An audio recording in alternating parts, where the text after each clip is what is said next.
Hello there, everybody, and welcome back to the Disconnected. I'm here with Tony Michas and John Mathews from the Imprint cast, the Indicator cast, from Australia, from Physical Media Enthusiasts Worldwide, and everything else that you guys do. Thank you so much for coming on here. Believe me, Ryan, it's an absolute pleasure. We love to do this. Absolutely. No, thank you, Ryan. It's an honor. Love your show and glad to be on. It's really exciting. Tony is in the live chat pretty much every Thursday lately. Literally, yeah.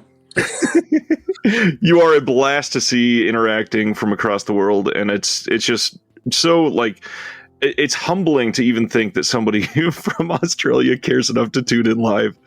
Oh yeah, I love it. Like, I will be honest with you, Ryan. Will Dodson really annoys me at times. Some of his choices, but other than that, no. Don't get me wrong. I love Will. He's fun. But Jeremy Long, I want to get him on. I want to get him on the show one day. He'll be amazing. But yeah, like we are going to have a special guest from watching the live streams later on in the show. We'll discuss that later at the end. And but yeah, I love the live streams, and of course, the one thing I'll never forget is watching the Oscars with you. That was yeah. I missed that. John, I think you watched that as well. Yeah, I watched it. Yeah, I watched it too in live stream.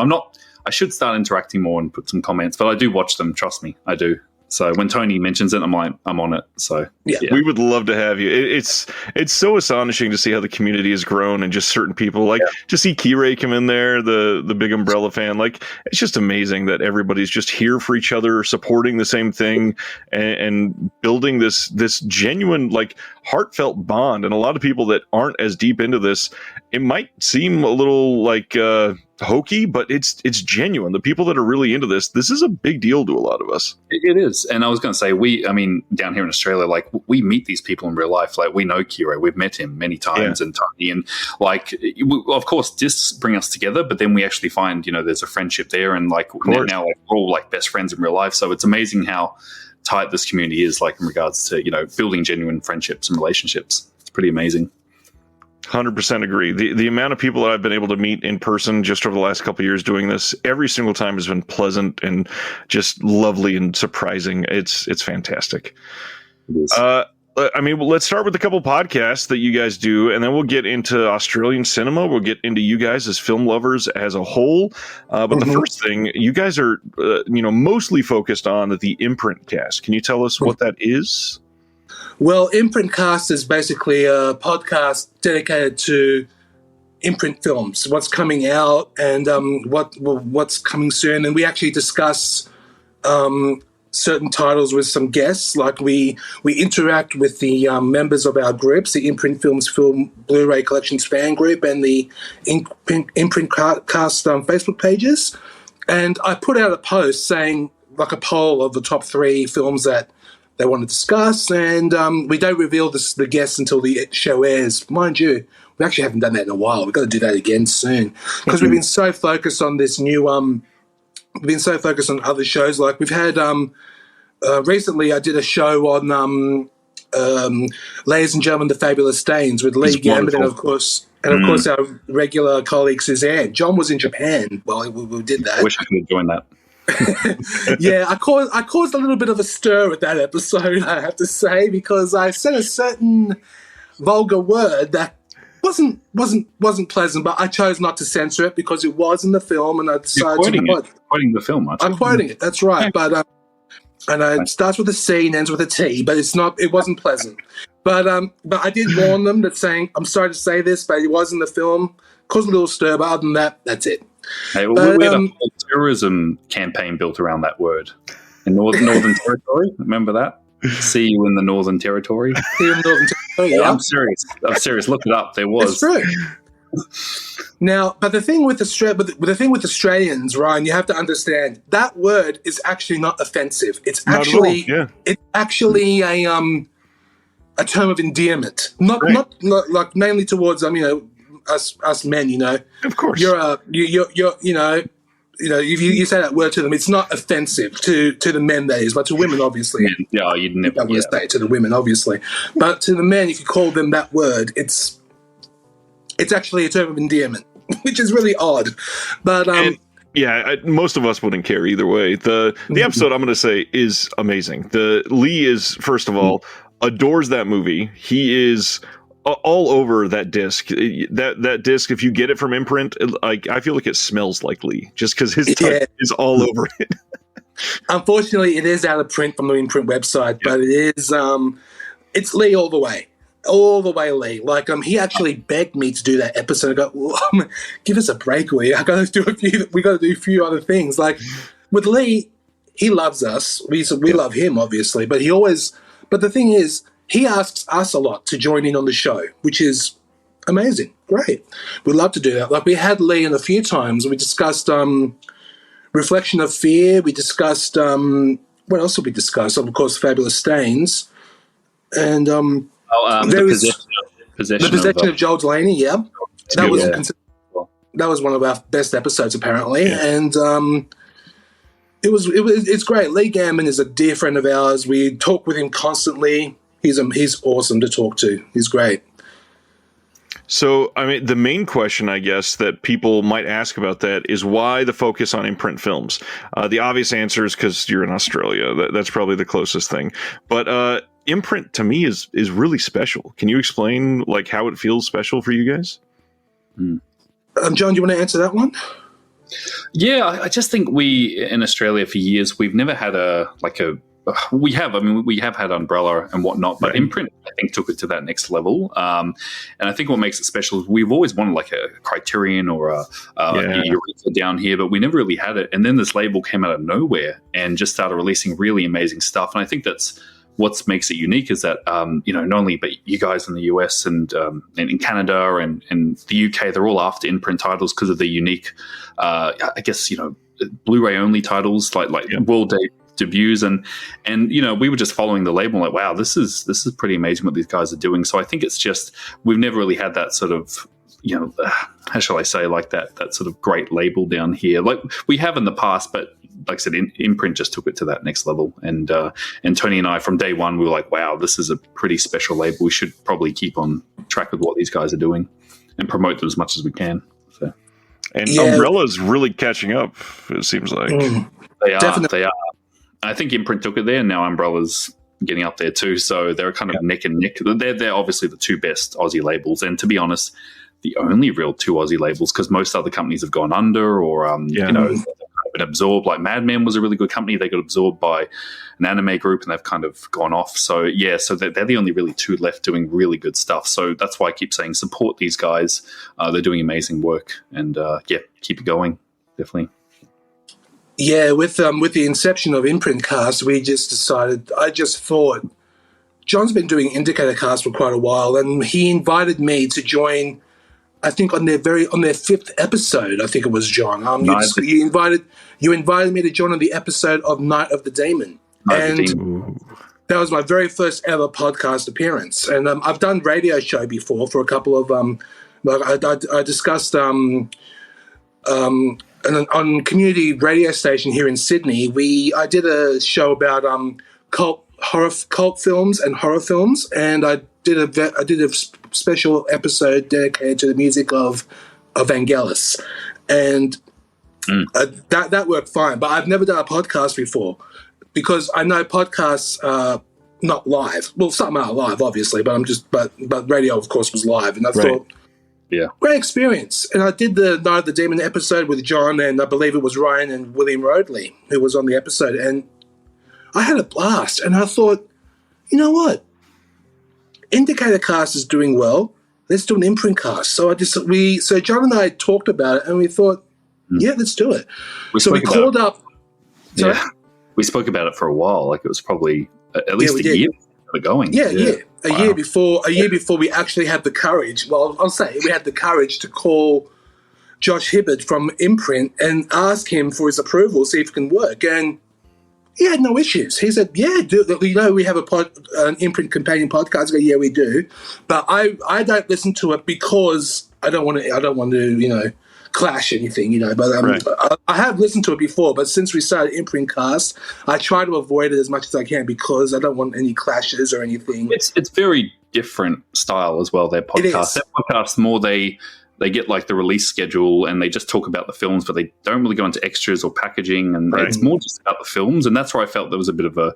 It's a great podcast, and that's their style, but our style is we're going in the extras, getting the people involved with extras on. So it's very, very different style. But and so we kind of pitched it to Josh, and he was like, okay, cool. And what was meant to be a 5-minute phone call turned into like 3 hours on the phone. Yeah. And we were just talking about, because then we spoke about the podcast, and we're going on about labels and licensing rights and movies, and he's a massive film buff himself, and we were just talking for hours, and it was like 3 hours later we're like, wow, it's pretty amazing. But it was amazing. It was a great conversation, and we're trying to get Josh in, and we're trying to get other people from Vision or Imprint to come on the show with us, but believe me, it's not easy. And that's true. It's not easy, but they do have our full support, and they actually do follow the Facebook groups, and they do follow, read what's going on, and I try to support the brand as much as I can, like supporting the podcast as well, and also showing what's coming soon, what's out of print, and what you should grab. But yeah, there's just. Next week, I believe, is the delayed April titles for the Noir 4, Addicted box set #1, and of course, The Haunting of Julia. So that's going to be good.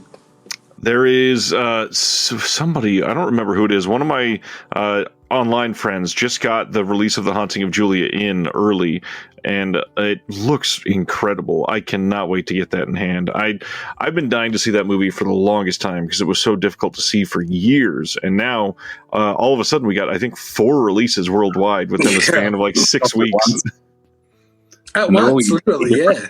Yeah. They're all uniquely different each release. So, like I said earlier, if you like the film, the OCD, you've got to get them all, but they're all great releases. But yeah, the Aussie one has the lenticular cover and the hard box, and it's. I'm waiting to get mine. It's a beautiful looking release, and the soundtrack. It's the only one that has that. Yeah, it's the only release that has the soundtrack included. But of course, the BFI from the UK and Shout Factory from the US, they have it in 4K. But for us, it's just a standard Blu-ray. But we have the soundtrack, so that's okay. Yeah, and then the fourth one is in France, Le Chat Quifume. They got a 4K as well. Oh, I didn't know that. Yes, yeah. Amazing. Awesome looking release. There has been some crazy titles to come out on this label, though. Obviously, stuff like the Fabulous Stains that we've already talked about.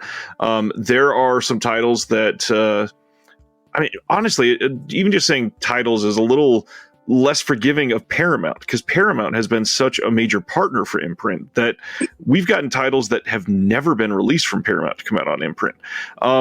Not to put you on the spot, but what have been some of the most out of nowhere surprise titles for both of you that have come out on Imprint? #1 for me is Whore by Ken Russell. That shocked me. Great release.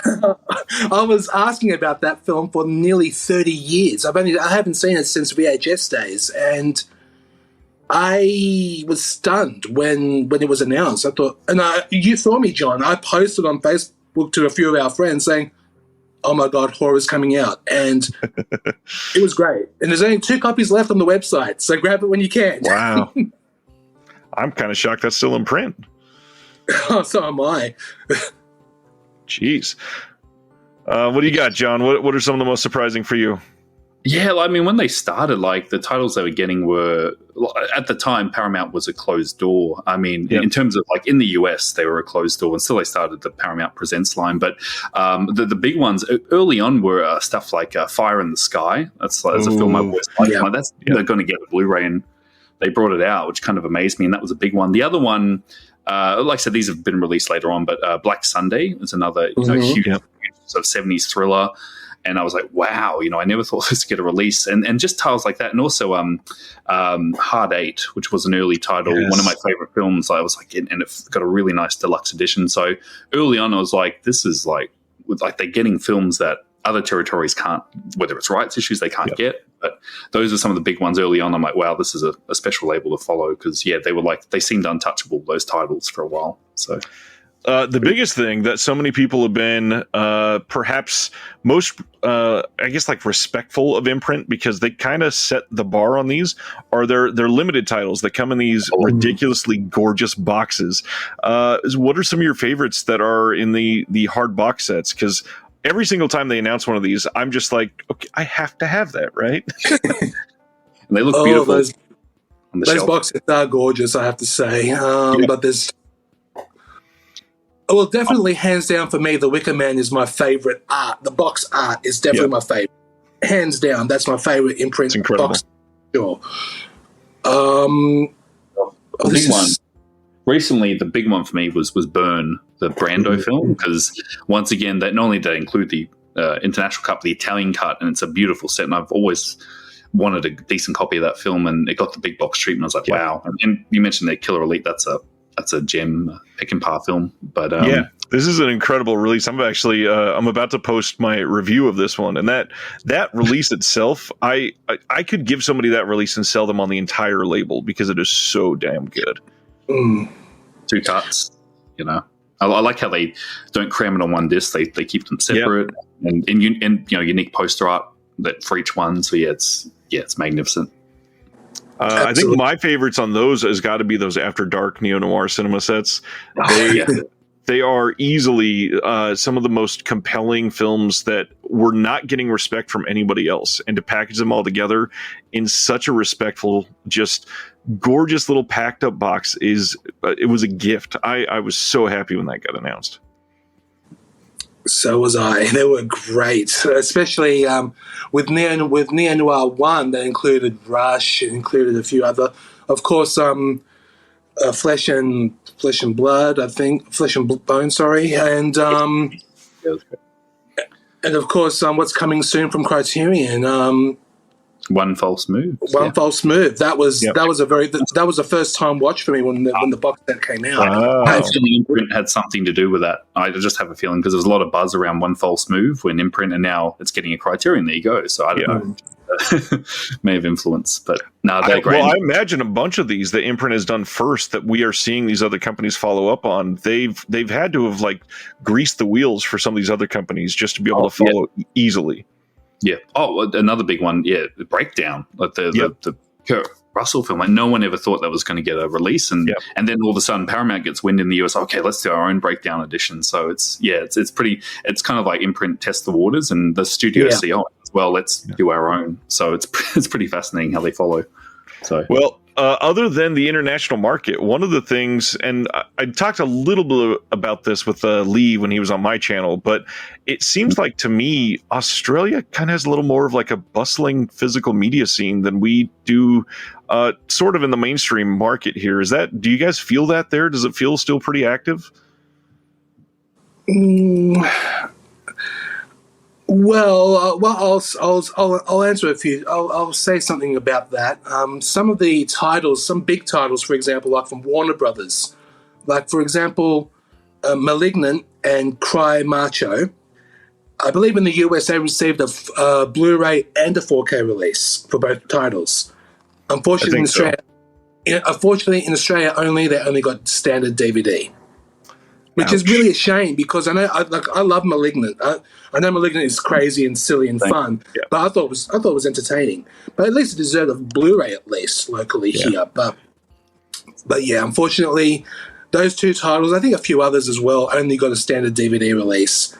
And like *Tar*, for instance, that got a 4K from the US because I know because I own that edition.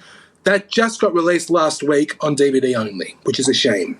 But that's the only thing about some of the Australian Australian releases. There are some great releases, but DVD only, and you can get it and you can order it from overseas. For the studios, For the boutique, it's because studios we tend to get screwed quite a bit in Australia. For some reason and once again, it's just the studios. It's not the boutique labels. They just cheap out and they just we get DVD only. And a friend of ours, he's a massive Clint fan, and when he heard *Cry Macho* was only DVD, he just rampaged and went on their Facebook page, what's going on? And they said, it didn't do well in the cinema when COVID was going on. It's like, that's not an excuse. So I wonder why. Yeah. But in terms of boutique, yeah, look, the boutique's bustling. Definitely Umbrella, Imprint. I was going to mention, Tony. Obviously, we still have stores here that sell physical media. When I was last in the US in 2019 before COVID, I went into Best Buy, and that was a very sad state of affairs. I'll say, because I remember like Best Buy used to be, when I went to the States many years ago, used to be huge, and now it's just like I don't know if that's still the case. It's even worse now. Oh God! Oh, is it? Yeah. Most of since 2019, most of them have either fully gotten rid of it, except for maybe one little like new release end cap type section. No aisles full of physical media at all. Sometimes, if you're in a big city, you might have one aisle of physical media. But yeah, it's a depressing state from what it used to be for Best Buy. We have a store called JB Hi-Fi, which still sells physical media. So they still have rows and rows of physical media, which is great. Like we can go there and grab an Umbrella title, or that's where we can grab, because originally at first, like before Imprint, we were even picking them up from JB, and then we just started going direct. But you could just pick it up in store, and it was like, wow, physically picking up a boutique title in a mainstream store seems pretty sci-fi for people outside, but you can still get them. But we're a little concerned because, as you've noticed, Tony, some of the JB stores are slowly shrinking their sections, but at least still have it. Yeah, before there were some stores in the main town area in Sydney. They had like 10 rows. Now it's shrunken down to at least 2, which is terrible. So, and all they do is replace it with flea market crap and calendars and Funko figures, and it's a sad state. No offense to the Funko collectors out there, and I know there are a lot of them, but no, not all. I'm just saying that's kind of what they're replacing it with. Yeah, that's sad. It genuinely is sad. Yeah, but it's a little bit better than the US in terms of like physical stores. Like, we've still got them, so I can just go down the road and grab some umbrellas if I want. So in store. And of course in Sydney and of course Melbourne, there are a couple of other couple of stores, that independent stores. I know there are 2 in Sydney that I do go to. I'll give them a plug. Red Air Free Alice and Top 10 in Sydney. They specialise in music and US Blu-rays, but unfortunately some of them are a little over the top in price. That is, but I love supporting small businesses. I love going to them and supporting them. And in Melbourne, of course, they're mainly online in Melbourne. A friend of ours runs a DVD place called Dead End DVD, and of course, I think Lee mentioned it to you on your last episode, the Cinemaniacs. Cinemaniacs Home Entertainment Media, they do good stuff as well. Yeah, see if we can get you hooked up with Joel. We're very good friends of Joel Brady, who runs Dead End DVD. It's like a Diabolic DVD in Australia, and he gets all the boutique stuff from the US, UK, always stocked, and same with Lee. But it'll be good to maybe have a chat with Joel one day, get him on and discuss what a boutique, I guess like an online store is in Australia, what that's like. It's a little bit different. Yeah, I'm sure there's probably a lot of really insightful information in the data that he sees with how many people are buying throughout the years, what he saw during COVID. I'm sure that just this time when we're looking back on this in 10 years is going to be really valuable to find out how we took, from this moment, what's next for physical media, because there's a lot that could evolve after a massive worldwide pandemic. There's sadly a lot that we could lose after that as well. And honestly, with the economic situation in the world as it is right now, there's a lot of people that are going to be forced to bow out.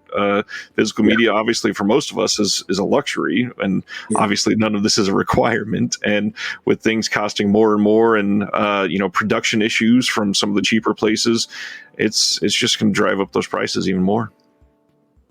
True.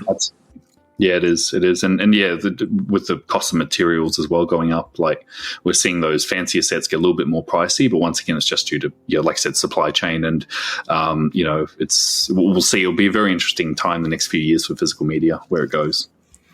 Well, recently I was fortunate enough to be a guest on the Imprint cast, and we discussed the May bundle of Imprint titles, and these are going to be coming out shortly after these April delayed titles. And most likely when this episode goes up, it'll be right about when these are getting released. So we've got 6 titles coming out for May. We've got The Catman of Paris, The Great Gatsby, Uptight, The Long Voyage Home, Bus Riley's Back in Town, and The Spiral Road. Since we were on your show, have you guys had a chance to check out anything from this package or research anything else that you want to share? Anything that you're super excited about? Well, this may surprise a lot of people. We actually get them the same time as everybody else. We don't get advanced copies. Right. So we go to stores and get them. So for us, it's like I'm really excited for, as I mentioned on the episode, Catman of Paris, Uptight, and Bus Riley's Back in Town. They're my top 3 titles that I'm looking forward to discussing, especially watching Catman of Paris. That's the one I can't wait to watch. Same, yeah, exactly the same. Catman of Paris and that version of The Great Gatsby has me very interested. So very keen for this bundle. But yeah, it should be arriving soon, Tony. No doubt. I think it's it's released. The release date's the 31st of May, so it shouldn't be too. But of course, with the late April titles. Yeah. But they ship them early from Imprint direct if you order there. Yep. That's where we tend to get it. Definitely. Right. Well, out of nowhere, we just had this massive bundle get announced. How earth-shattering was this? Just, what was it, last week, I think, that we got this? Around 2 weeks ago, yeah. Okay. Yeah, this was a big deal. We finally got the full details on the Walter Hill set. We got the Sidney J. Fury box set, and then this other little box set, which is a really interesting focus here, is that they're doing a Gene Hackman starring box set. What are you guys' thoughts on these so far? John, you can go that one. Yeah, it kind of just hit me at once, and both of us were so surprised. 3 box sets in 1 month, like they're really taking it to the next level. The Walter Hill one I'm extremely excited about because it got announced kind of prematurely because last July. And yeah, when was it? Last July. Yeah, last July. July. And we should do an episode. Yeah, we should do an episode on that box set way back when. And it got held, and the reason was because Stuart Canal had a 4K in the works of The Driver, and so it's worth the wait because you're going to get the 4K in that box set as well. So it's a beautiful set. It's as complete as you can get. Love Walter Hill. The other 2, Gene Hackman. I'm a huge Hackman fan, so they picked some really good works there.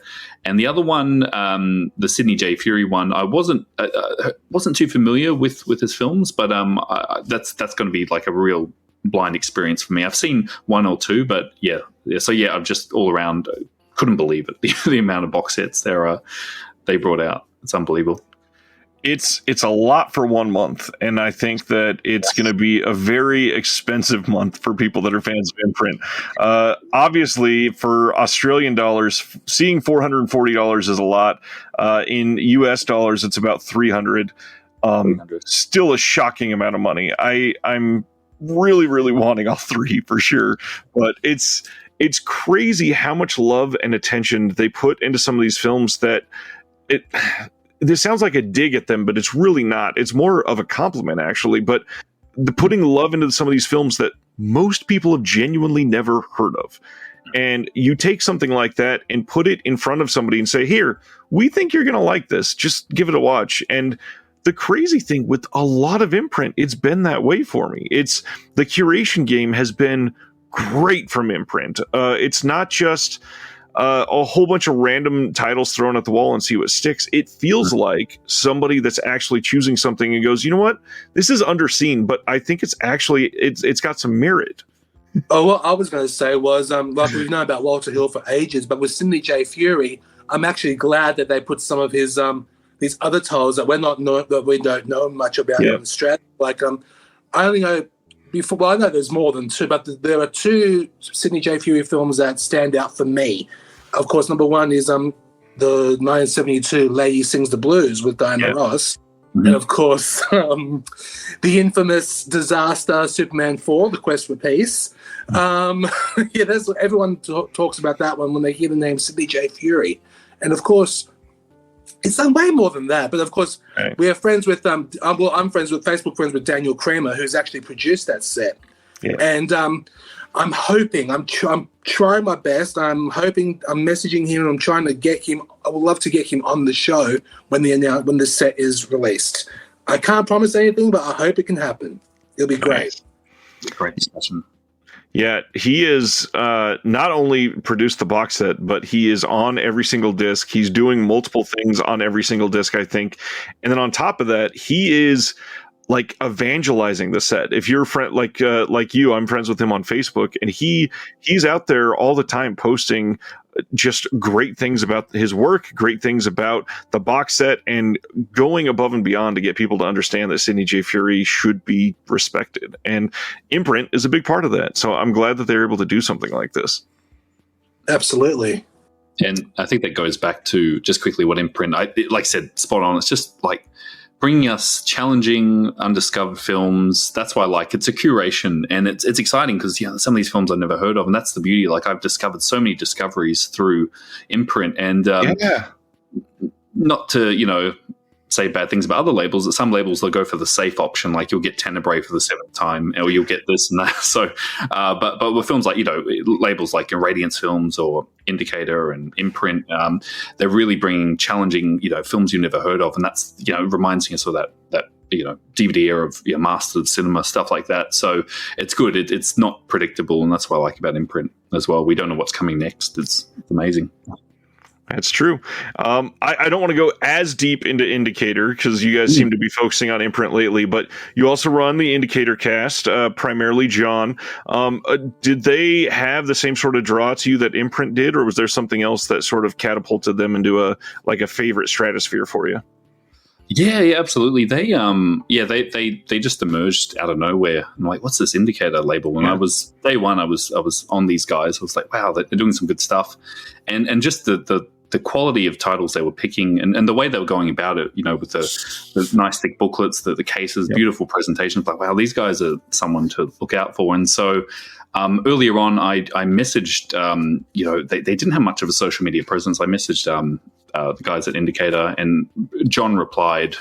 John Morrissey is one of the directors, and I said, "Look, is it okay? Can I do a Facebook group?" He's like, "Yeah, go for it." Like, because there was no place to discuss Indicator, so I created a little group. There were only about 20, maybe 17 titles in, and they were just bringing out great cinema, like Hardcore, Christine, Body Double, like really great films. New Centurions, like really good cinema, and so I just loved the label. I loved all the films they were curating, and then. That group initially was just a very small handful of collectors, like maybe 20 or 30, and then it just grew and grew and grew and grew. And now we're up to nearly 4,000 members. It's pretty insane for Indicator. And just the draw of it. And the guys, because I was running the group, the Facebook group, they'd always been in contact with me, and they were really supportive. John and Sam, they were like, "Oh, here's this, here's that. Can you change that in the group? Can you do this?" So I was kind of unofficially helping them out. And then it just dawned on me, like the two admin. Ryan Kendall and Matt Schlee, we were like, let's do a podcast, because I've been listening to podcasts many years, like Criterion Cast and following a number of various shows on YouTube, and so much more has emerged now. And so I thought, we can probably do this. Let's give it a go. So we got in contact with Indicator, and I had a call with John, and John was like, yeah, go for it. Like, you've got our blessing, do the podcast. And so we started. Nice. And it was good. And John Morrissey, he's always been very supportive. He's, initially, I think it wasn't Sam. Someone else from Indicator was like, messaged like, "Oh, are you running the group?" And John was like, "No, just let him do his thing. He's doing good stuff for us. Just let him be. He knows what he's doing. Just trust him." And so we got it going, and it was going for a couple of years now, and it's still going. And we've had them on, like they're great. John and Sam have come on for interviews numerous times. We keep in contact regularly. We chat. But that label, I think, just the I think, like Imprint, just the cinema that we're picking, the quality of the releases, just a really amazing label. And that's what drew me to it. And like I said, we are just having a bit of a break because Ryan's got a lot on right now, and Matt Schlee was moving and changing jobs, and it was really difficult. But I want those two back because that's where the podcast started. So hopefully we can have them back on soon. But I just the Indicator's up there for me as one of the top labels. Yeah, definitely in terms of what they do, quality. I've said it tons of times on the show, but Indicator to me is, I think, the most consistent label. No matter what they're putting out, you can expect a level of quality that is above most other labels, and you can guarantee the back will be a novel of extras, because that's what they always do. There will be some sort of great booklet. It will come in the same exact packaging every time. There's nothing going to be shocking. It's not going to be anything crazy. And overall, it's somebody that cares about this film enough to put that same sort of quality control into something that's going to come out and affect a lot of people. And now, I mean, they're branched out into the US and the UK. They're not focused as much on the US, but the amount of, I don't know, market penetration that they've had has been really great to see how it's grown. Because when it was early, they didn't get a lot of love from a lot of people. So it's nice to see that they're, able to release 6,000 copies of something and have it sell out. And yeah, they're doing pretty damn good nowadays. No, they are. And earlier on, I was really, that's why I created the group, because I was really trying to spread the word. Like, these guys are doing amazing work. You should really keep an eye on them. A lot of people early on were like, oh, they're just Twilight Time UK. They're just taking all the Twilight Time. Yeah, I'm like, they're not Twilight Time UK there.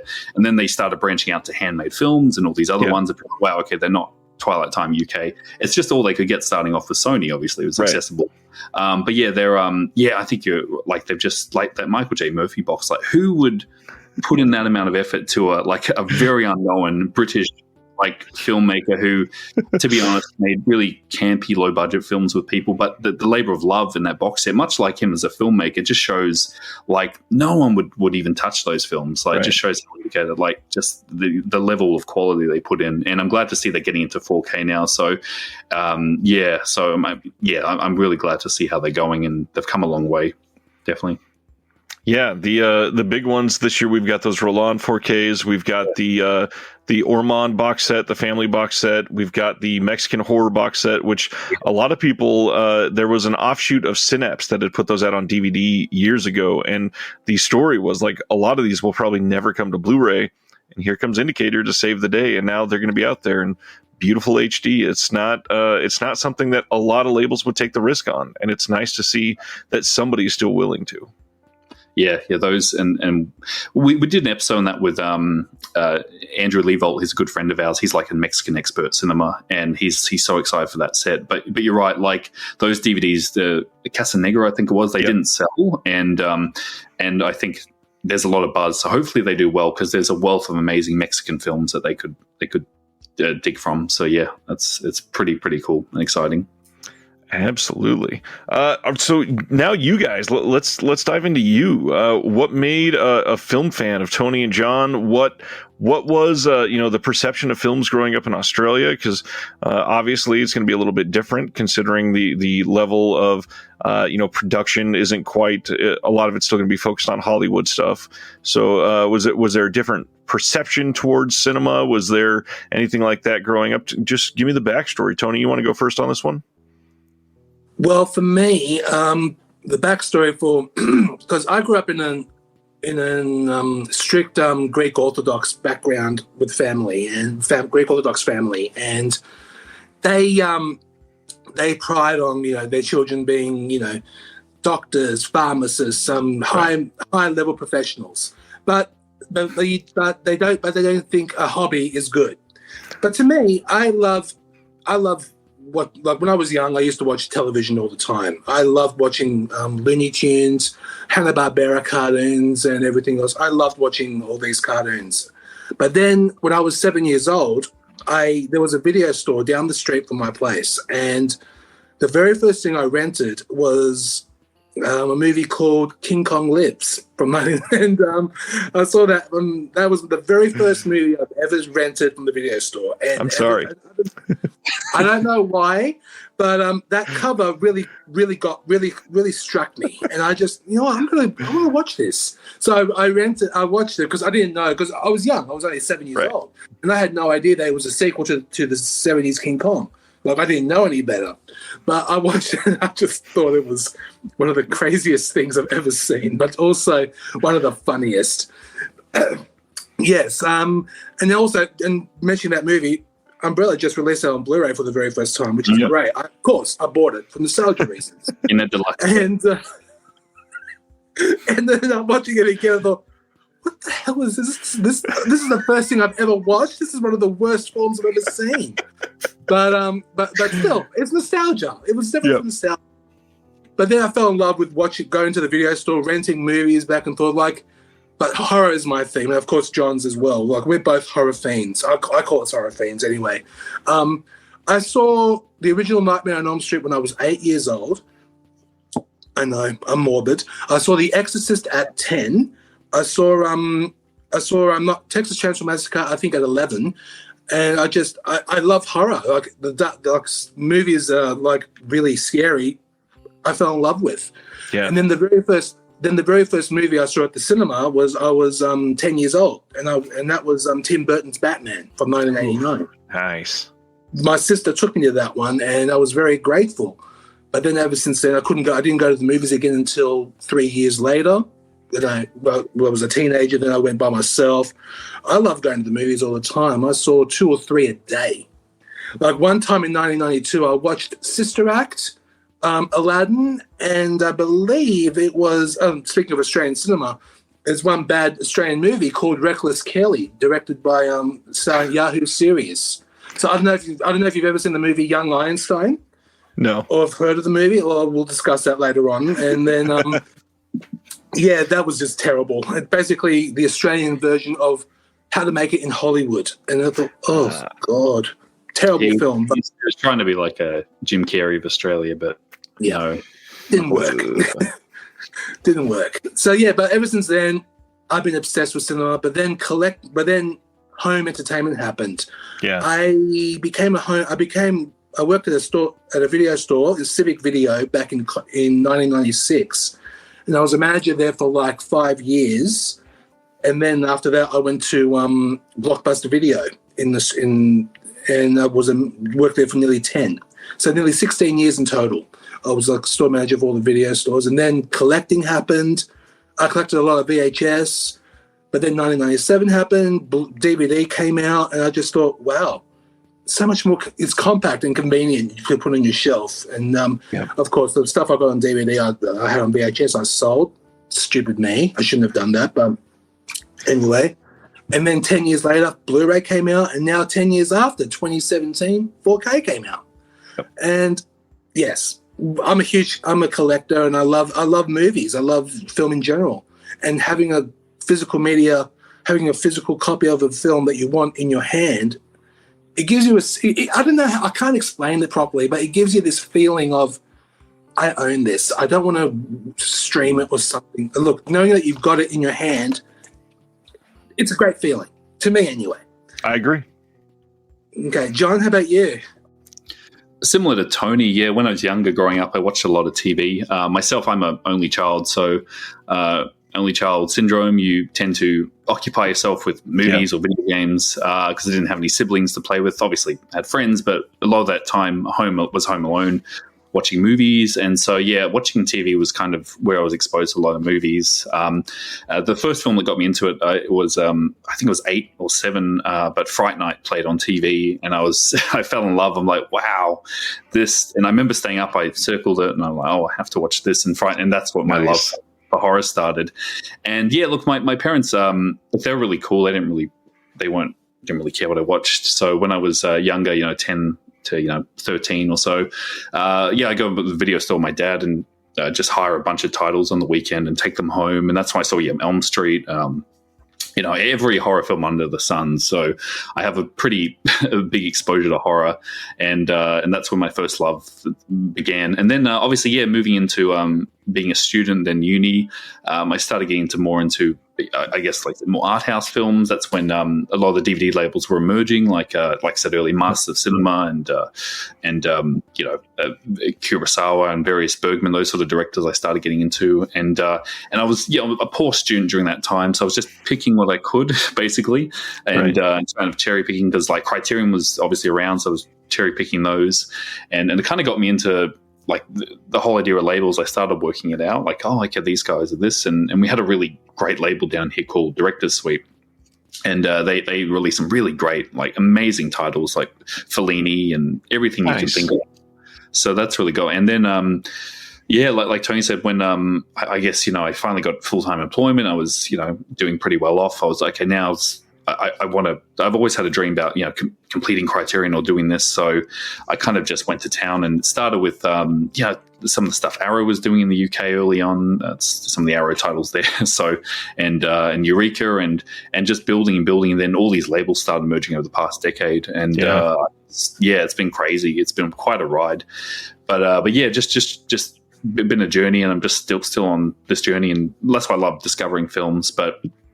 Yeah, I have quite a history with various labels, and seeing labels come and go. We used to have a ton of labels down here, but like I said earlier, some of them have gone under. So it's quite a fascinating journey, and like the love of this, and like Tony said, physical media. Just I've always been about packaging and design, so holding something, and I notice I've just always been like that little details and little OCD, like I did that, and especially when a label like changes the design of something, like I notice some people do, like why do they do that, and then now they're not, or cases change or something. So yeah, I've always been like that, but I've just and I think the labels we're talking, like Imprint, Indicator, they think like us, they get it. I think some labels don't, and they don't have a collective mind. But yeah, it's like physical media, like I just love it because streaming services, like I said, it's unpredictable. It could be gone tomorrow. So and these are like treasured films that you want to keep. So yeah, that's why I love physical media.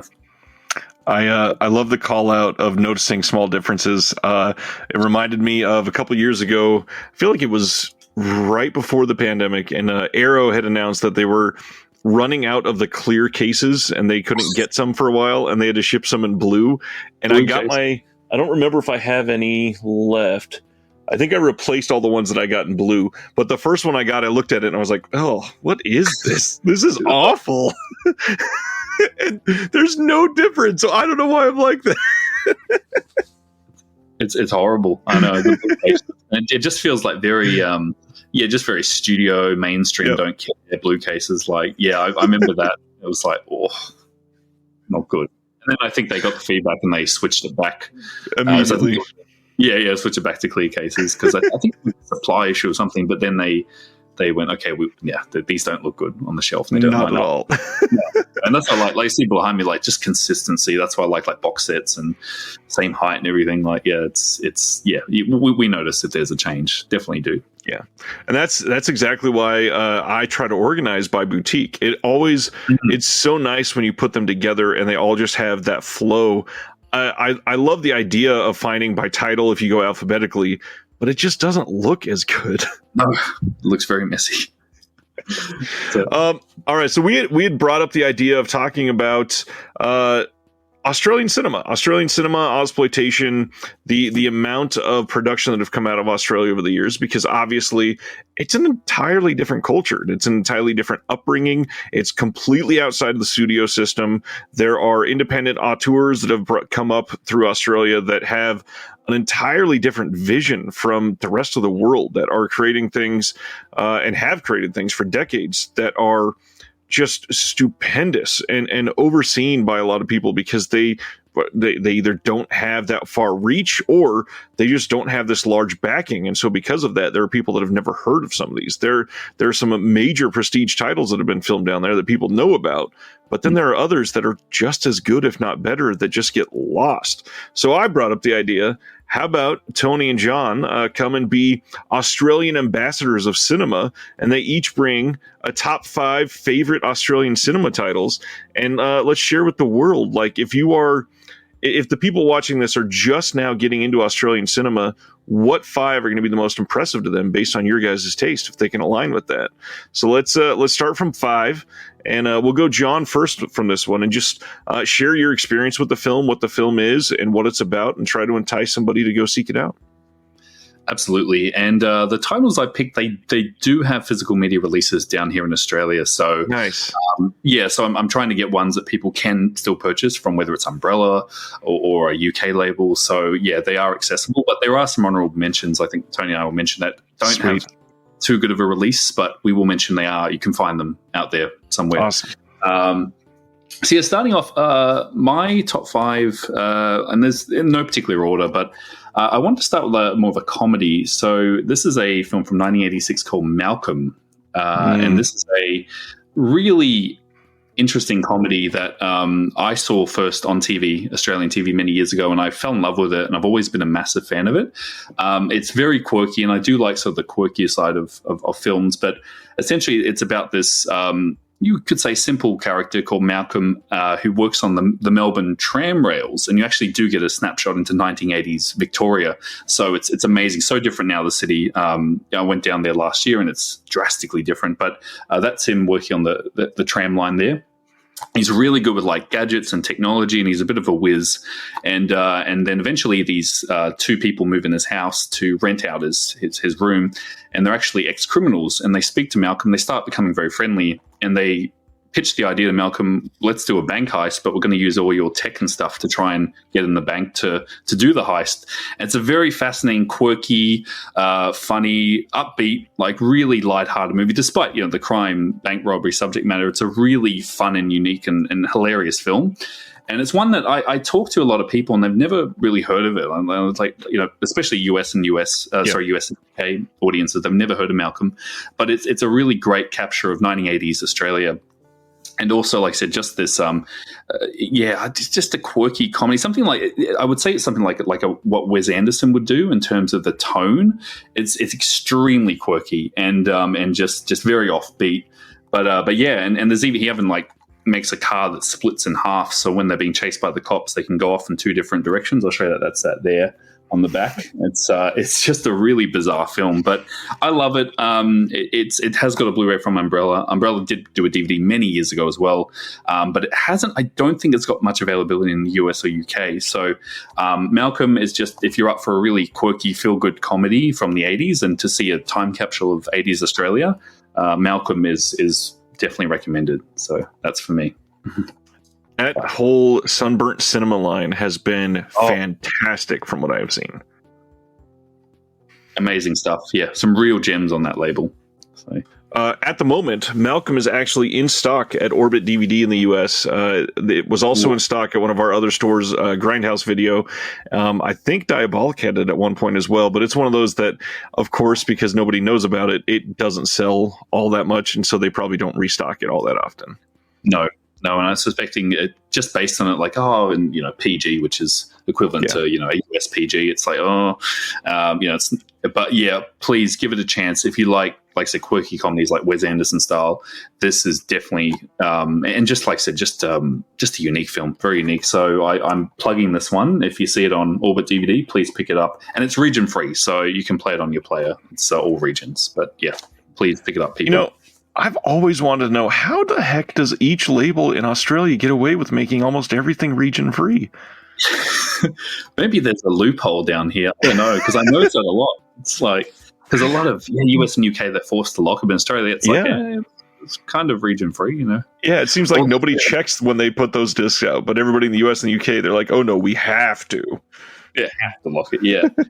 Sometimes they'll say region B, but it will play on a region A player, so I don't know what the deal is. But yeah, everything I mentioned here today is region free as well, I think. So I think every Imprint release has been region free, right? Yeah, so far, every has been region free. And I think there's only like one or two Umbrellas that happen to have been locked, like real early on, though. Yeah, real early on. I think that was the request of a studio, maybe. But yeah, generally, yeah, and that's why it's so accessible to the world, because you can just don't need a region-free plan. That's a roadblock for, unfortunately, a lot of people, is they're missing out on great releases just because they won't get a region-free player. But these are, so you can just put them in your US player and vice versa. All right, Tony, hit us with number 5.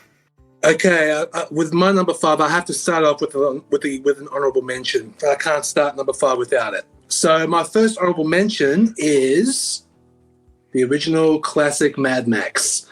And, of course, this film started in Australia, at least. It started major love for extreme action with cars and all that, and, of course, post-apocalyptic area. But, of course, it started Mel Gibson's career, this movie. And, of course, George Miller, fantastic director. He's done some amazing movies. But now with number 5, come on. I think it's very popular in the United States.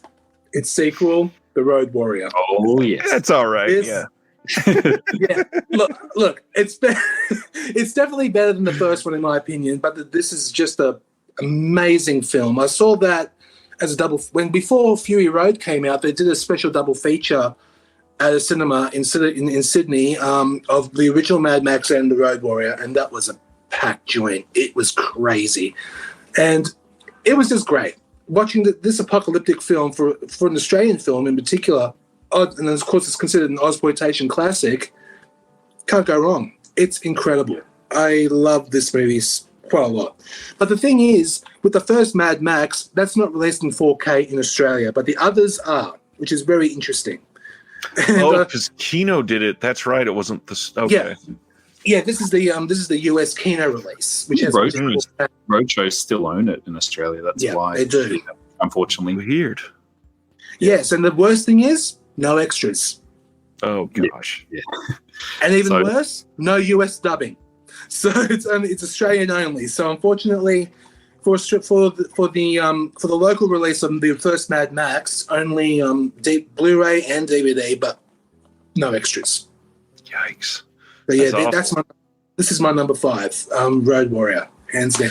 Well, I have a feeling we're not going to see any more Mad Max films, so I got to ask the two Aussies, how do we feel about Fury Road?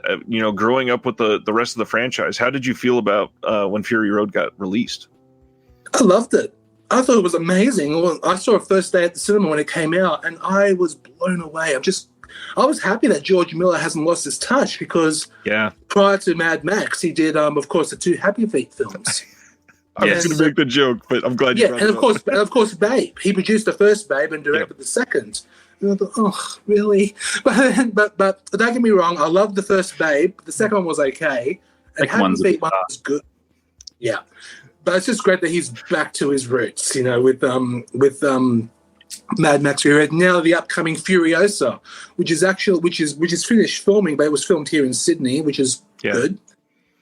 Looking forward to that one. I love Fury Road. That's definitely one of my favourite Australian films of recent film. Anyway, John, what did you think of Fury Road?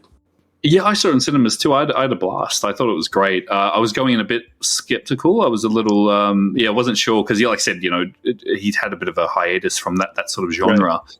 So going in, expectations were a bit, but I thoroughly enjoyed it. And the fact he brought back some of the original cast and characters and the post-apoc, and like I said, just he's always been kind of like a James Cameron. He's always been pushing technical levels of film, and just that film with, there was practical vehicles. It wasn't all CG. It was like a really amazing behind the scenes as well. So I enjoyed it, and it brought us back to Mad Max because Tony and I have known about it for many years. And look, even in the US, it's extremely popular.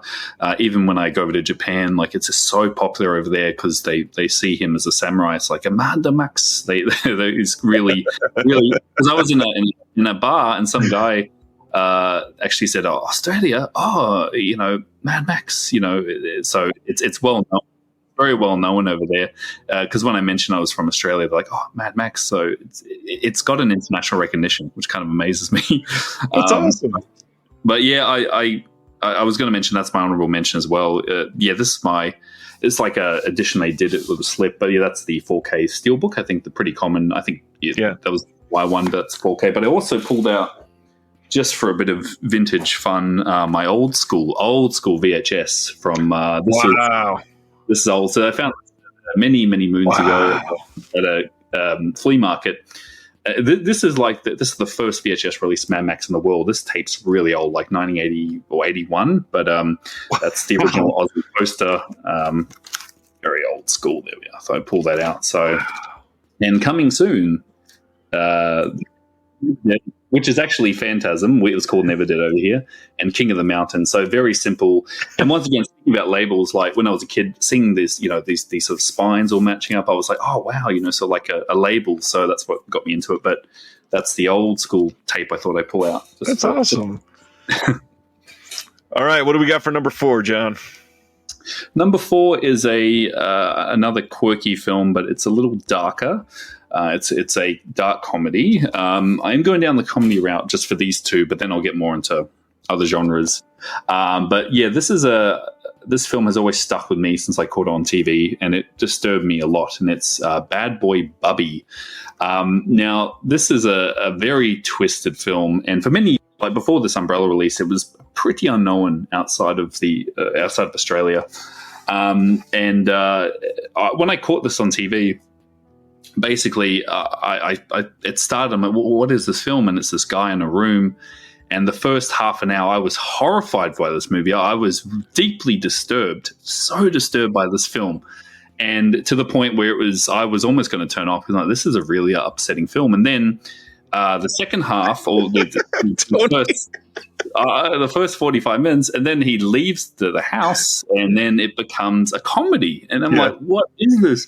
And it always stuck with me in it because I saw it when I was 13 or 14 on TV, and then it really it got to me, and I just thought about it, and then I went back and I bought it on DVD and I watched it over and over, and I was like, wow. And I appreciate it every time. But if you don't know, Bubby is a simple character who's been locked in this room by his crazy mother for presumably all his life, and then he gets out one day and sees the world. And the thing about it, it's kind of like a Forrest Gump type film because he's experiencing the world for the first time. Things that we take for granted, like pizza and sweets and lights and trees, and like it's like as if no one's ever seen them. So things that the world, and it has a positive message because it shows that the world can be a wonderful place. And it's just a bizarre film. And Rolf de Heer, who I think is the Dutch-born director, he came over to Australia when he was young. Yeah, he's made some amazing Aussie films. And there was recently a screening of this, Tony, wasn't there? Just stick with it because the first half an hour will turn people off, and they'll probably switch it off and not want to watch it. But after that, it becomes a real great. Like I said, Forrest Gump type story, and Bubby becomes, finds his place in the world, and he becomes, quite famous and meets friends and true love, and it's just the most bizarre Aussie film, and it's shot in a way, and it's shot in like because it played at Cannes, and it was highly regarded in Europe as like an art house film. The way it's shot, like he had used like 70 different like cinematographers. It's like a really unusual visual piece. But yeah, I love this film, and I bang the drum for it. But finally, it is getting more exposure. But for years, no one knew what Bad Boy Bubby was. I tell them, they'd be like, huh? But it's so Bad Boy Bubby. Highly recommend. This one is really good, and coincidentally enough, I've got a group chat on Facebook, and we had for some reason a couple of the people in the chat love Larry Clark. So Umbrella announced Kids this week, and they were like, "Oh man, this is this fucked up movie, and Umbrella is going to go crazy. People are going to be like, what the hell?" And then somebody chimed in and said, I bought all of the Beyond Genre films, and has anybody watched Bad Boy Bubby? I had to turn it off about 20 minutes through, and I was just laughing. I was like, if you know how that movie ends, I understand the first third or whatever is really disturbing, but it's just such a curio in this grand story, and I love that other people are trying it finally. I know. I'm glad to see. Well, this was one of my honorable mentions as well. I love this film. I saw it when it came out in 1994. Of course, it's rated, as you can see, R18 plus. I couldn't see it at the cinema, so I had to wait for VHS.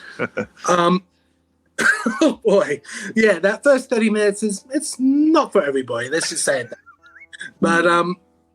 But yeah, John, as you were mentioning earlier, there was a screening of it for its 30th anniversary last week in Sydney.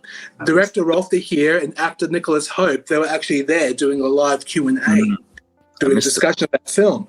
And funny enough, that week, I was actually speaking to someone on Facebook, and he's a Facebook friend, we talk quite a bit.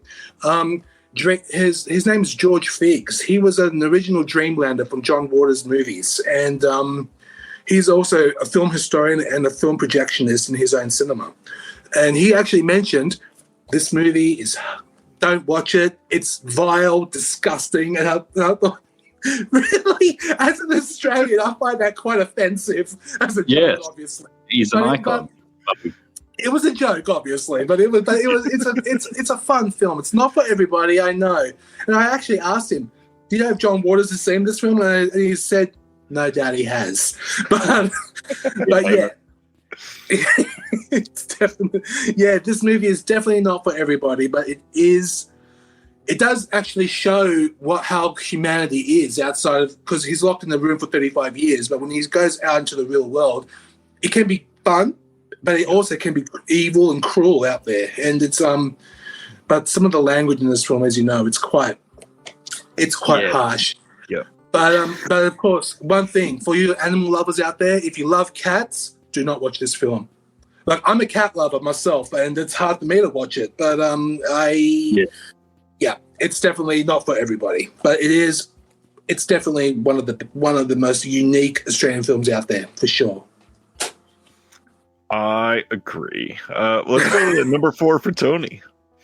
All right, number 4 is different for me because it's actually a documentary called Not Quite Hollywood by Mark Hartley.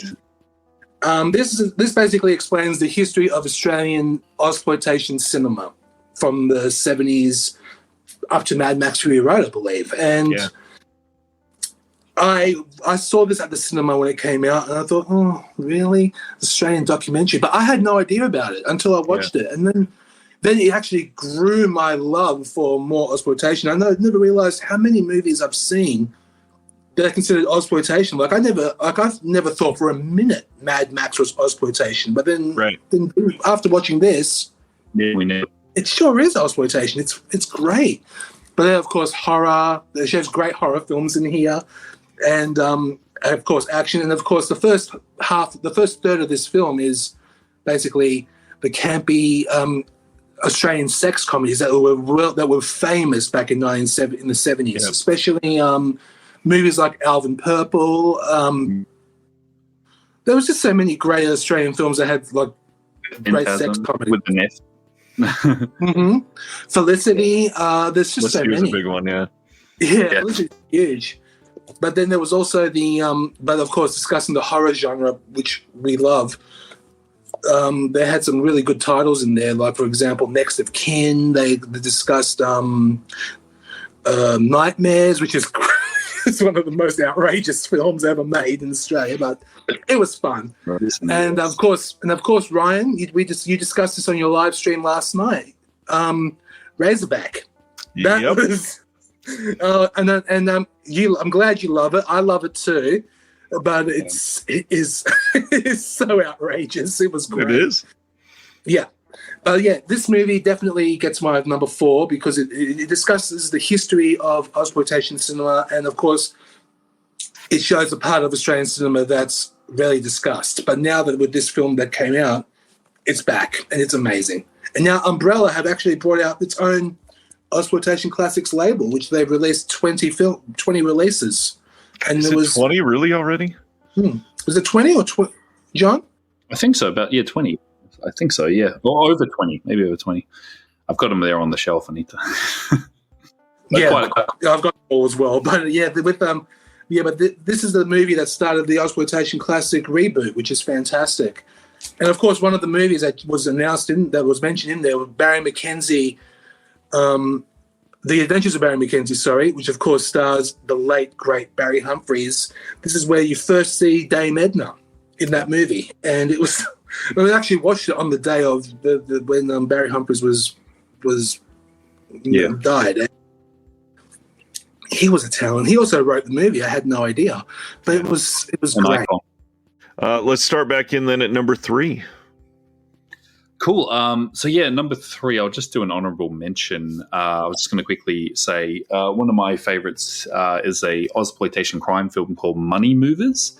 Nice. Now, this is a really fun movie, and it takes a lot from sort of the Euro crime genre. It's kind of the Poliziotteschi type films, and a really great film. Not a lot of people outside of Australia have seen just a hard-hitting sort of Aussie crime film, so recommended if you want to check that out.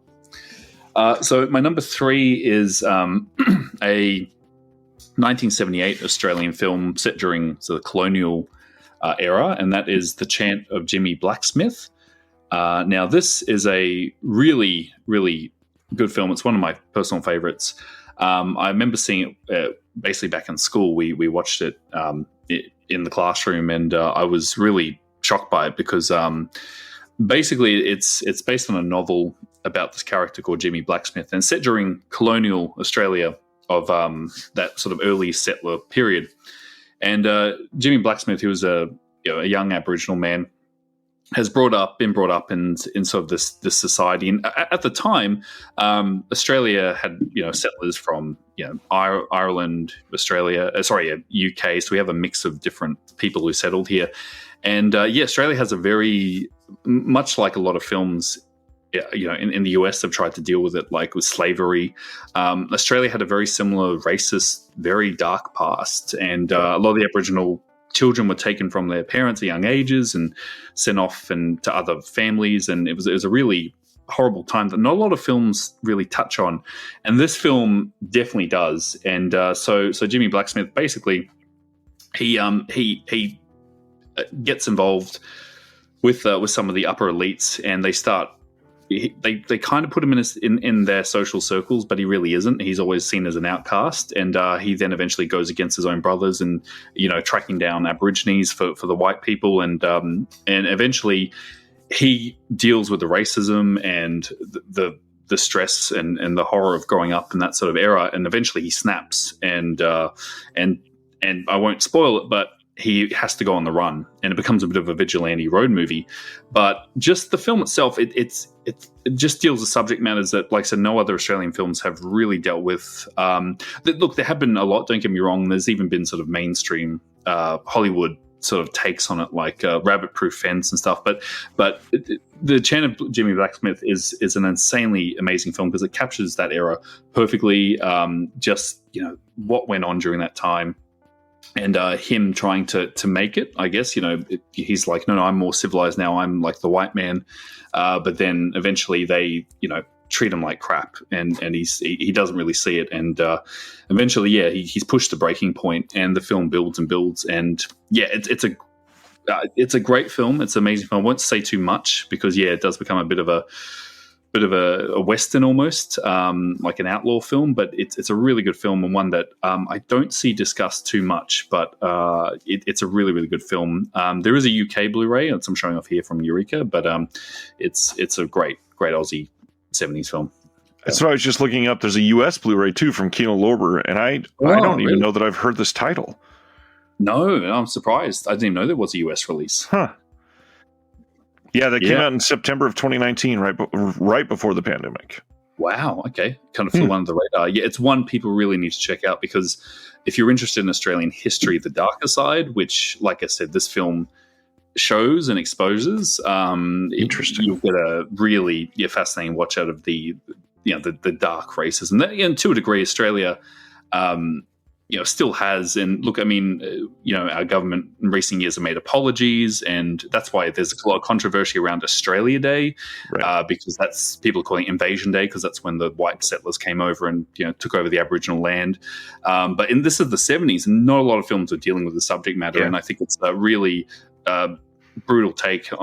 Just showing the truth of how it is. And so I saw it, like I said, in school. We had to do it because we had to read the book as well, and I was like, wow, and I couldn't believe the film, and so I've been banging the drum for it for years. But once again, it's not really well known outside of Australia. So if there's a Kino release, highly recommend it to pick it up. Definitely interesting. Yeah, going on my wish list for sure.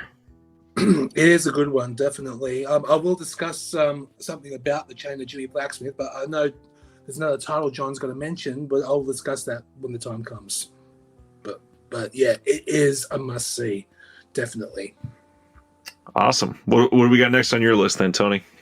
Number 3 for me is another Ozploitation classic, and it's the movie that's known to say, without this film, there will be no Mad Max. Stone. Yep. Stone's great. This is one of the best bikey. Well, Tarantino himself says it's probably the most accurate bikey film ever made, and I gotta say I agree. Like my partner, she has a good friend who is a biker, and he goes to my partner.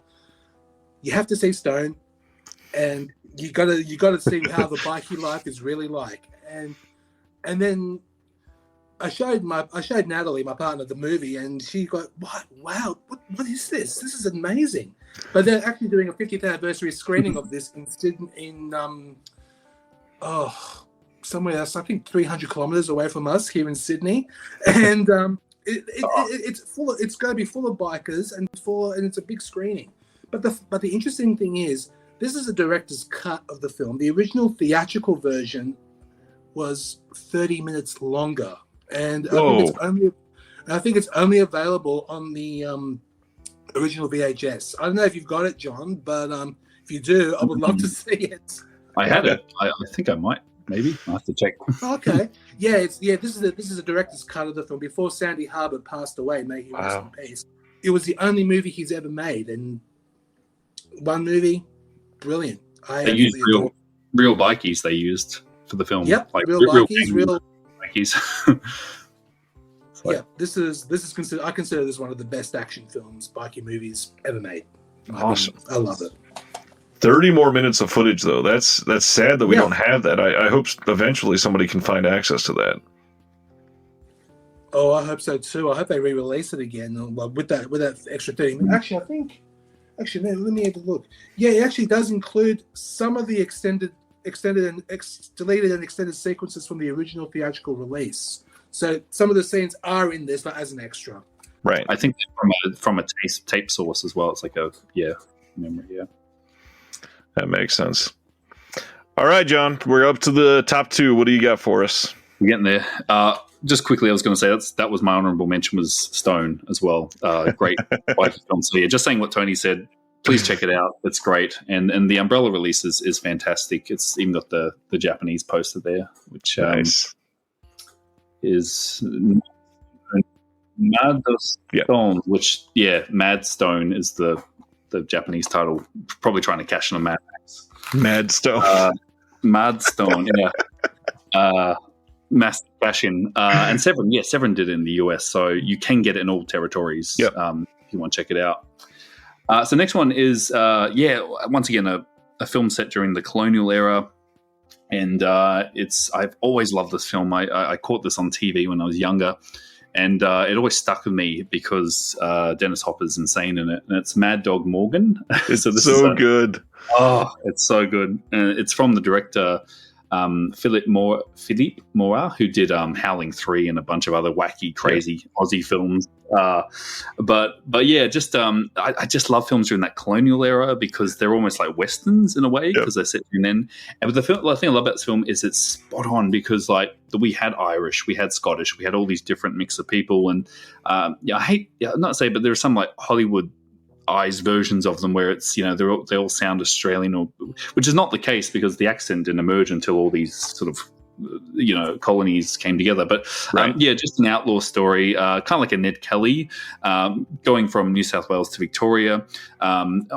He's kind of screwed over by the system, gets put in jail, then gets released, and commits a crime and goes on the run. Meets a Aboriginal friend who becomes one of his colleagues on the road, and Hopper's just absolutely insane in this film. It's amazing. Like his performance is incredible. The Irish accent.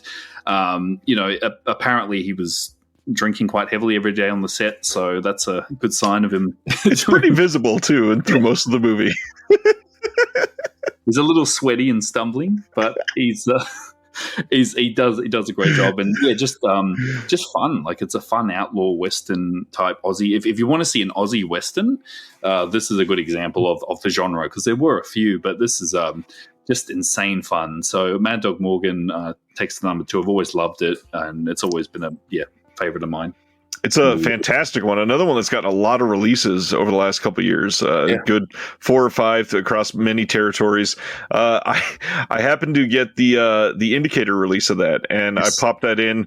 My wife had never seen it. We sat down to watch it, and we watched maybe the first 30 minutes or so, and she had me pause it. She wanted to go get a snack, and she stood up and went, "Is there a reason he looks like this in the movie?" And I was like, he is incredibly sloshed the entire time. She goes, "Oh, okay, that explains it."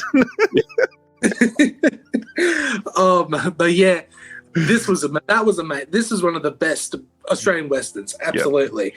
And speaking of westerns, that was the other film I wanted to discuss with Chandler Jimmy Blacksmith.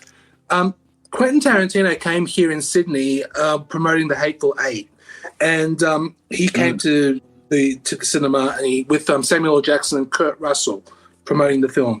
So I went to the roadshow screening of The Hateful Eight with Tarantino there in person, as well as Jackson and Russell. And the next day, there was a special event at I believe it was in the Star Casino in Sydney. He curated a double feature of Australian classics, exploitation classics, and his choices were the Chandler Jimmy Blacksmith and Mad Dog Morgan. Wow! And the first thing we saw was the Chandler Jimmy Blacksmith. I've seen them both before, but never on a big screen, and of course in 35mm prints, and they were fantastic. Well, old scratchy 35mm. Yeah. To me, I love it when it's scratchy. And with the Chandler Jimmy Blacksmith, Tarantino actually had the writer Thomas Keneally, as well as the director Fred Skepsey, after doing a Q&A, and that was great. It was amazing. And then after that, Mad Dog Morgan started, and it was just insane. Two completely different films, but set in those colonial times. But they were great. Both could be seen as sort of westerns in a way. Yeah. Yeah. Outlaw films. Yeah. Definitely are. And then half the crowd went home and watched The Nightingale and called it a perfect day. That's a heavy triple bill.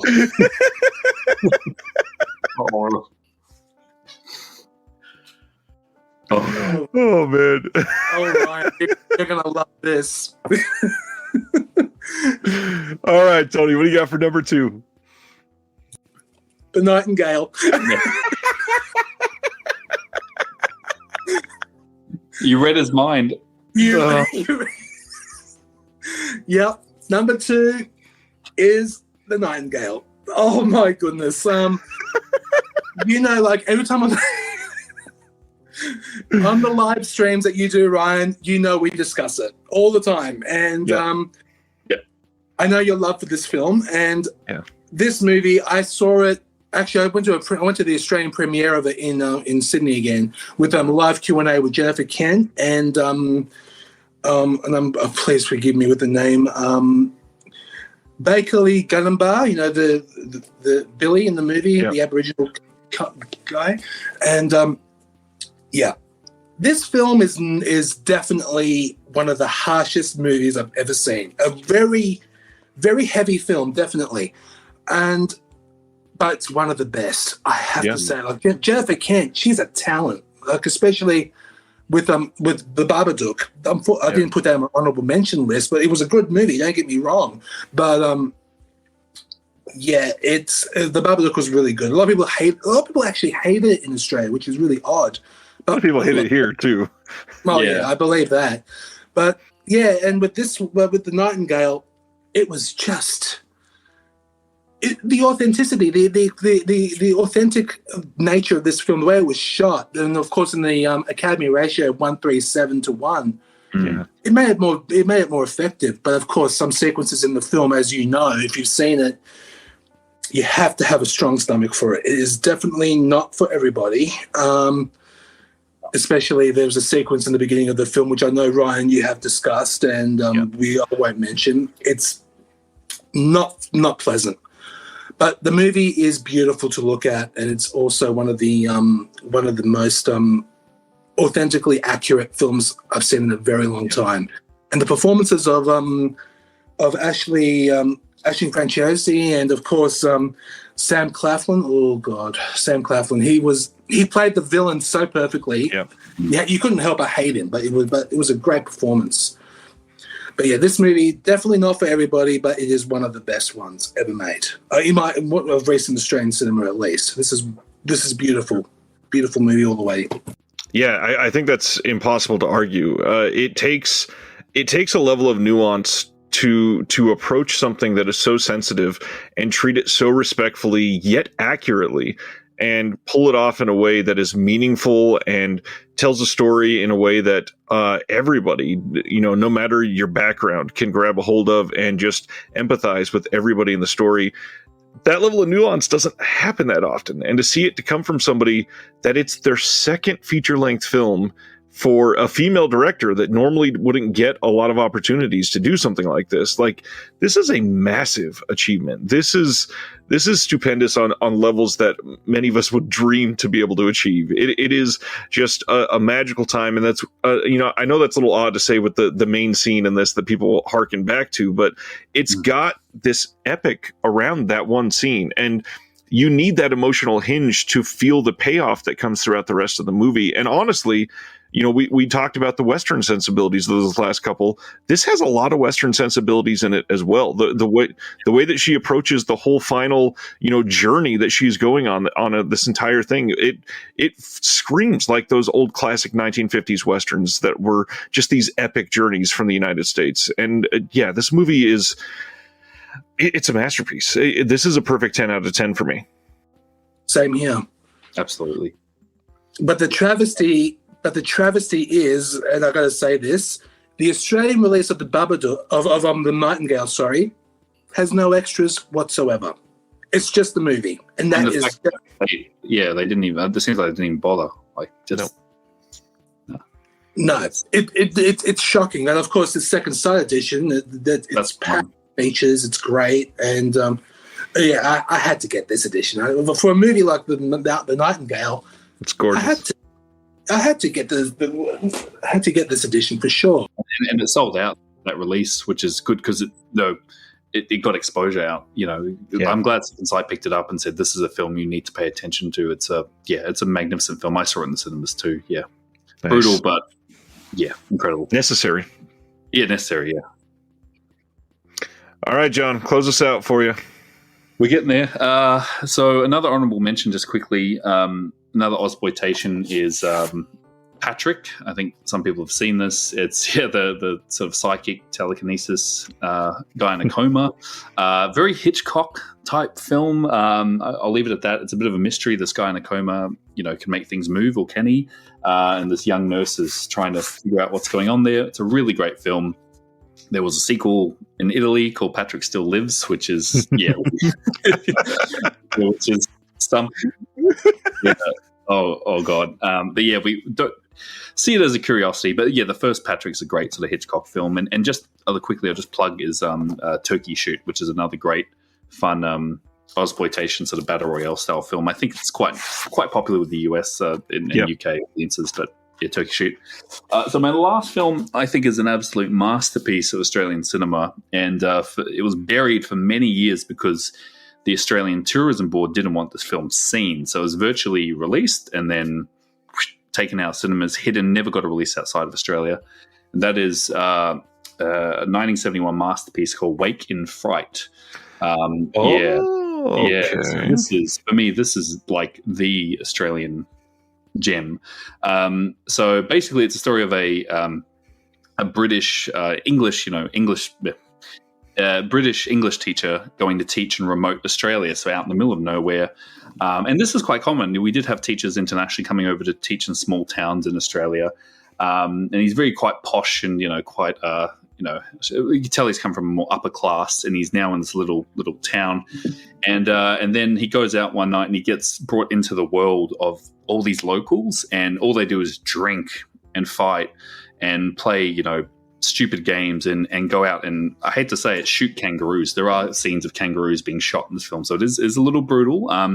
And he just goes down a downward spiral, basically. And Donald Pleasance shows up as one of the drunken Aussies. I know Donald Pleasance is quite a fascinating. But it's a descent into madness, and how someone who was can be brought in and influenced by others and just brought into this world, and all they do is just drink from start to finish, and he goes insane. And I don't want to spoil it, but it's a fascinating tale of once again a darker side of Australia, because it shows just the horrors of these certain communities. It's almost a horror in a way. Like, if you say, I don't want to spoil it, but the less you know about, the better. But it's just film about a man just exposed to a world he never knew existed.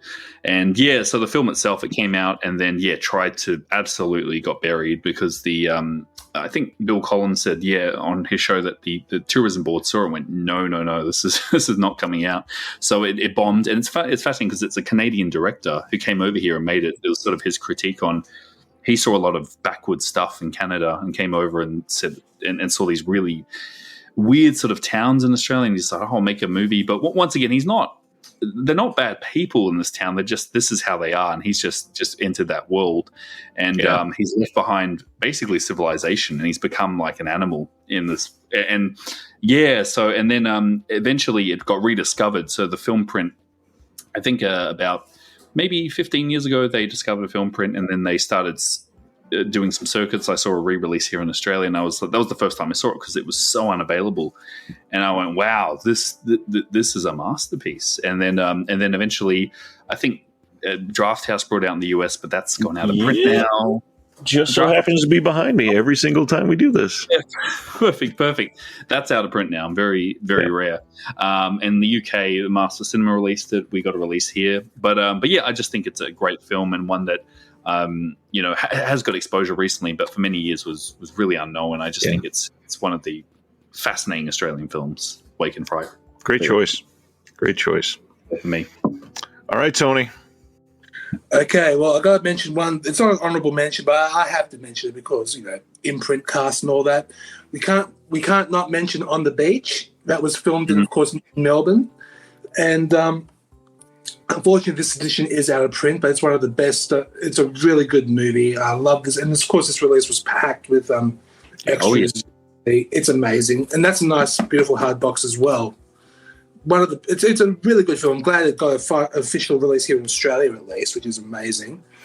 And now my next honourable mention is an Australian film that is culturally at least it brings close to home because growing up in a Greek background, you have to be with strict family and all that.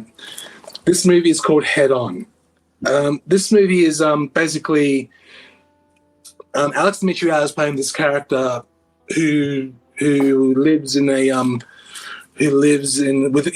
a strict old-fashioned Greek home, and father doesn't respect him that much, and the mother always sticks up for him, and of course has a sister. But when he's outside of the home, he lives a hedonistic lifestyle, full of gay sex and gay stuff. And it's pretty full on, this movie. I highly recommend it, but it's not for everybody. But yeah, if you're a person like me of Greek background, you appreciate it a lot more because you lived through this, through the family dynamic at least. And then my last honourable mention, and Ryan, you won't believe this, it's an actual DVD. No Blu-ray. No Blu-ray of this movie. No Blu-ray. Yeah. It's a movie called Lantana. It's considered one of the greatest Australian dramas of the last 20 years. And it's basically about marriages. I haven't seen this, mind you, in a long time, but this always does bring back home to me. I love this movie. Stars Anthony LaPaglia, Jeffrey Rush, Vince Colosimo, and a few others. But with this film, basically about the breakdown of 4 marriages, it basically shows the destruction of marriages through affairs, through infidelity and everything else. And of course, there's a murder mystery involved with this. And with this movie, the director, Ray Lawrence, in his 40-year career, has only made 3 films. This was his second from 2001. His first film, I believe, was in 1985 called Bliss. And then the third one, years later, is a movie called Jindabyne, which is basically a Raymond Carver story. I don't know if you've seen the Robert Altman movie Shortcuts. Yeah. It's kind of like a remake of that, but instead of, I don't know if you've seen the movie Shortcuts, how there was a dead body in the water and the fishermen don't know what to do with it. Right. That's what this one's about. But in this one, in Jindabyne, it's basically an Aboriginal woman who was found dead and they did nothing about it, which is pretty harsh. Yeah. but this one is definitely one of the greatest Australian films of the last 20 years. I haven't seen it in years. Considered by critics. Yeah, there's no Blu-ray. I just realized I haven't seen that film. No Blu-ray anywhere on this one. Wow. This one that has to get a release. Any boutique labels listening? They should. Yes, please. And my number one movie, my all-time favorite Australian movie, is Peter Weir's Picnic at Hanging Rock. This, oh boy, I every time I watch this movie, I'm hypnotized, especially with hearing the pamphlets music in the beginning of the movie and this beautiful cinematography by Russell Boyd. You can't go wrong. This movie is just it's just beautiful to look at. And very soon there is a I think it's actually released now, but people are getting it now. The second sight release, which includes the theatrical cut. In Australia, the theatrical cut the theatrical cut of Picnic at Hanging Rock will never, ever get a physical release. Don't ask me why. I have no idea. But but I am so grateful that Second Sight are bringing the theatrical cut with this director's cut, which is amazing. And I don't know because I've seen the theatrical cut on VHS years ago. Right. And that's the only way you could see it here in Australia anyway. But I know Second Sight released it on DVD many years ago with the theatrical cut included. But here in Australia, it won't get a release. It's a Peter Weir. It's like it's a Michael Mann type situation where the director has final say. And here's the crazy thing about the director's cut. It doesn't add scenes. It loses scenes. He chopped out 20 minutes of the film for the director's cut, Tony? Something like that. Well, it was he chopped out 20 minutes originally and then added 13 back in. Okay, so it's official 7 minutes off. So but give us the option because we all grew up with the cut too as well. It's one I know. And thank goodness for Second Sight releasing both cuts on 4K, even better, which is incredible.